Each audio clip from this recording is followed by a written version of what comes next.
تمہیں خبر بھی، تمہیں پتہ ہے کہ عبادت اللہ کی کرنی چاہیے، تمہیں پتہ ہے کہ نماز پڑھنی چاہیے، تم جانتے ہو کہ نوافل ادا کرنے چاہیے، تمہیں پتہ ہے کہ سجدے آنکھیں بند کر کے جھوٹ کی زندگی جی کے اپنے ساتھ بددیانتی کر کے دھوکہ دے کے اپنے آپ کو دائیں بائیں اپنے آپ کو کہیں مصروف رکھ کے کچھ وقت ضائع تو کر لیتے ہو، پر تمہیں پتہ تو ہے نا کہ عبادت اللہ کی کرنی، تمہیں اس کی خبر ہے۔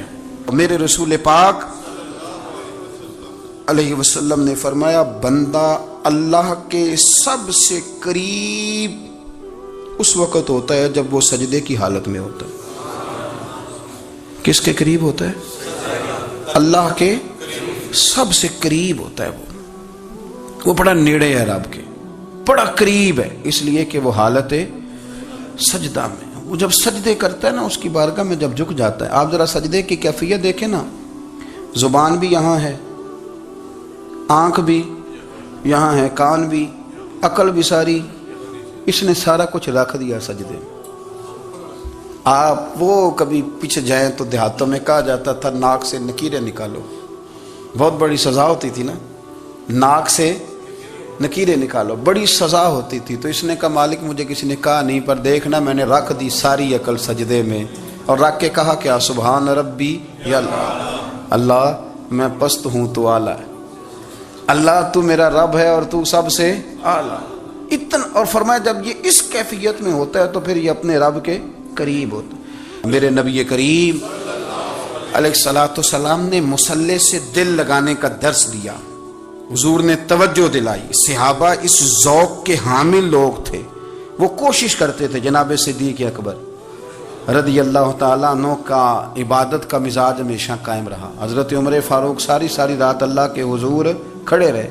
حضرت عثمان غنی رضی اللہ تعالیٰ عنہ عشاء کی نماز پڑھ کے 2 رکعتوں کی نیت باندھتے تھے، 15 سپارے پہلی رکعت میں پڑھ دیتے تھے اور 15 سپارے قرآن مجید کے دوسری رکعت میں پڑھ دیتے تھے۔ آپ نے نا حضرت عمر فاروق کے وصال کے بعد ان کی ایک بیوہ سے نکاح کیا، حضرت عثمان غنی نے نکاح کیا۔ وہ خاتون آپ کے نکاح میں آئیں تو عرض کرنے لگی امیر المومنین میرے لیے اعزاز تو بہت ہے کہ میں امیر المومنین کی بیوہ تھی تو امیر المومنین کی منکوحہ ہو گئی ہوں، لیکن حضور نہ تو میں جوان ہوں کہ میرے اندر رغبت ہوتی اور نہ میں اب اس قابل ہوں کہ کوئی خدمت کر سکوں، میرے ساتھ نکاح کی وجہ کیا بنی؟ تو عثمان غنی رو پڑے، فرمانے لگے میں نے عمر فاروق کو مسجد میں اپنے رب سے ڈرتے ہوئے دیکھا ہے، میں نے اسے روتے ہوئے دیکھا ہے، عدل کرتے دیکھا ہے، انصاف کرتے دیکھا ہے، امت کی خیر خواہی کرتے دیکھا۔ تمہارے ساتھ نکاح اس لیے کیا ہے کہ تم مجھے یہ بتاؤ کہ عمر فاروق گھر کے اندر اپنے رب کو کیسے راضی کرتے تھے، گھر کے اندر کیسے راضی کرتے تھے، وہ طریقے بتلاؤ، تم بتاتی جانا اور میں بھی اسی طرح گھر میں عبادت کروں۔ جس گھر میں اللہ کا ذکر ہوتا ہے وہ گھر زندوں کا ہے، اور جس گھر میں رب کریم کا ذکر نہیں ہوتا وہ گھر زندوں کا نہیں ہے۔ گھر نا ہم نا کتابوں میں پڑھتے ہیں کہ ایک بزرگ کہتے ہیں، حضرت فضیل بن عیاض کہتے ہیں کہ میں ایک گلی سے گزر رہا تھا تو گھر کے اندر کسی قاری صاحب نے قرآن کی آیت پڑھ دی وَلِمَنْ خَافَ مَقَامَ رَبِّهِ جَنَّتَانِ، میں تو میرے کانوں سے ٹکرائی تو اللہ نے میری کایا ہی پلٹ دی، میں توبہ کر گیا۔ اب گھر کے اندر سے آواز آئے تو صحیح نہ تلاوت کی، پر اندر سے آواز آتی نہیں، یا ڈیک بجنے کی آواز آتی ہے، یا ٹی وی چلنے کی آواز آتی ہے، یا دھوم مچانے کی آواز آتی ہے۔ عبادت کا وہ جو خاص شوق تھا، وہ جو حسن تھا، وہ جو توانائی تھی، وہ جو بات تھی۔ ایک جگہ پہ ہم بیٹھے تھے تو وہاں ایک صاحب آئے اور انہوں نے آتے ہی کہا کہ مہربانی کریں ذرا مجھے مصلی دے دیں، میرے نہ کچھ نفل رہ گئے۔ تو میں نے وضو کر لیا تو کوئی مصلی مل جائے، مصلی انہیں دے دیا گیا، وہ مصلی لے کے چلے گئے تو پیچھے ایک صاحب نے تبصرہ کیا، کہنے کتنا ریاکار بندہ ہے، لوگوں کو دکھا رہا ہے کہ میں نفل پڑھتا ہوں، ہے کوئی بات کرنے والی؟ میں نے اسے کہا تو مہربانی کرنا اس طرح کی ریاکاری تو بھی کر، پکڑ مصلی اور جا تو بھی تھوڑی ریاکاری کر کے آ، اٹھ ذرا شکر کر، کوئی یہ ریاکار بھی ملا ہے، کوئی نفل پڑھ کے ریاکاری کر رہا ہے۔ اللہ کا میں کہتا ہوں کو پڑھے تو صحیح نہ، یہ کوئی دور ہے نفل پڑھنے کا؟ اس میں تو لوگوں کا مزاج ہی نہیں، طبیعت ہی نہیں۔ میں نے کہا چل مہربانی کر یہ لے مصلی اور تو بھی جا تھوڑی سی، یا کر یا ریاکاری کرو تو صحیح نا، مزاج ہی نہیں، ذوق جمعے کی نماز پڑھ کے یوں دنیا بھاگتی ہے، او ہو پتہ نہیں کون سی پیچھے آگ تھی جو بجھائی جائے گی. اور آج تک لوگ مسئلہ پوچھ رہے ہیں کہ جمعے کی بعد والی سنتیں کتنی ہوتی ہیں. میں نے کہا کتنے سال ہو گئے جمعہ پڑھتے، کتنے سال ہو گئے، ابھی تک سنتوں کا نہیں پتا، ابھی تک نہیں علم کے پہلے کتنی رکھتے ہیں اور بعد میں کتنی رکھتے ہیں. فجر کی سنتیں کب پڑھنی چاہیے؟ سنو فجر کی سنتوں کے بارے میں. میرے رسول کریم سید عالم صلی اللہ تعالی علیہ وسلم سے ایک صحابی نے پوچھا تھا، حضور میری فجر کی سنتیں رہ گئیں یا رہ جاتی ہیں تو حکم کیا ہے؟ کیا انداز ہے حضور کا. بخاری مسلم کے لفظ سنو. حضور سید عالم صلی اللہ علیہ وسلم فرمانے لگے، اس نے کیا پوچھا تھا؟ حضور جواب کیا دیتے ہیں؟ فرمایا فجر کی سنتیں کبھی نہ چھوڑنا، فجر کی پہلی 2 سنتیں کبھی نہ چھوڑنا. یا رسول اللہ صلی اللہ تعالی علیہ وسلم میری رہ گئی ہیں، رہ جاتی ہیں. فرمایا فجر کی 2 سنتیں نہ چھوڑنا. فرمایا فجر کی پہلی 2 سنتیں مجھے دنیا اور دنیا کے اندر جو کچھ ہے وہ سب سے زیادہ پیاری ہے. فجر کی 2 سنتیں دنیا اور دنیا میں جو کچھ ہے مجھے وہ سب سے زیادہ پیاری ہیں. اس لیے فجر کی سنتیں نہ چھوڑنا. اپنا ذوق، اپنی طبیعت، ہم نے نا ذوق غلط بنا لیا ہے. اگر 20 بندے کہہ بھی دیں گے تو نے بڑی شاندار تلاوت کیا تو کیا اس سے بنے گا؟ 100 بندہ کہہ بھی دے تیری کیا بات ہے، کیا بات ہے نعت خاں کی، کیا بات ہے علامہ صاحب کی، پیر صاحب کی، پیر مہر علی شاہ صاحب رحمت اللہ علیہ. آپ تشریف فرما تھے تو آپ کے ایک ہی بیٹے بابو جی جن کو کہا جاتا ہے، جس دن صاحبزادے پیدا ہوئے تو خادم نہ وہاں سے نکلا. ان لوگوں کے شوق اور طرح کے تھے نا تو ان کی توجہ بھی اپنے شوق کی طرف رہتی. تو خادم نکلا اندر سے، پیر صاحب مبارک ہو، پیر صاحب مبارک ہو، پیر صاحب مبارک ہو، پیر صاحب مبارک. وہ شور کر رہے ہیں تو پیر صاحب کو وجد ہو گیا، اللہ اکبر اللہ اکبر اللہ. وہ کیا ہوا؟ کس بات کی مبارک دے رہے ہو؟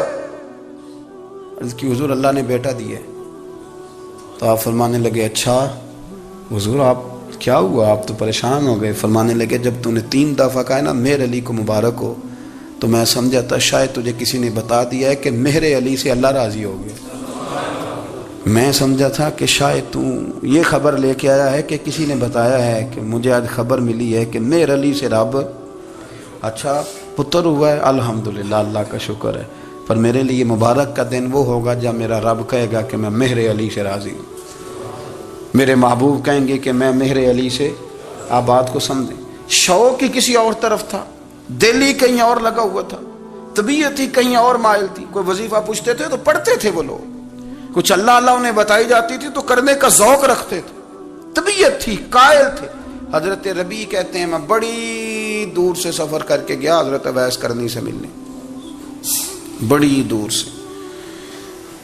اور جب میں پہنچا تو فجر کا وقت تھا تو حضرت اویس کرنی کو میں نے پا لیا. تو وہ نماز پڑھ کے نا قرآن شریف لے کے بیٹھ گئے.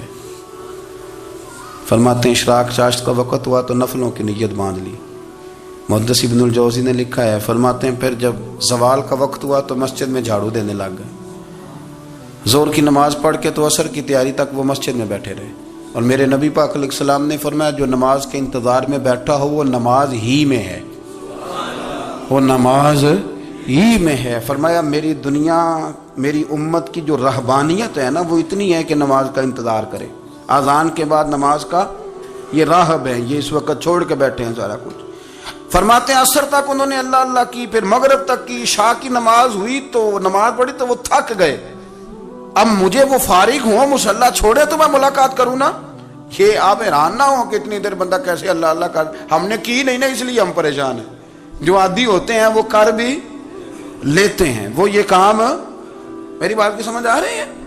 جب جاتے ہو کسی دفتر میں تو 8 گھنٹے کھڑے رہ لیتے ہو نا، مجبوری ہوتی ہے تو کھڑے رہا جا سکتا ہے. پاسپورٹ کے دفتر بولیے، امیگریشن کی لائنوں میں، اور میں نے تو امبیسیوں میں بندے 12 گھنٹے پہلے جا کے کھڑے دیکھیں، رہ لیتے ہیں کھڑے. تو اگر ان کاموں کے لیے رہا جاتا ہے تو اللہ رسول کے لیے بھی کھڑے رہا جا سکتا ہے.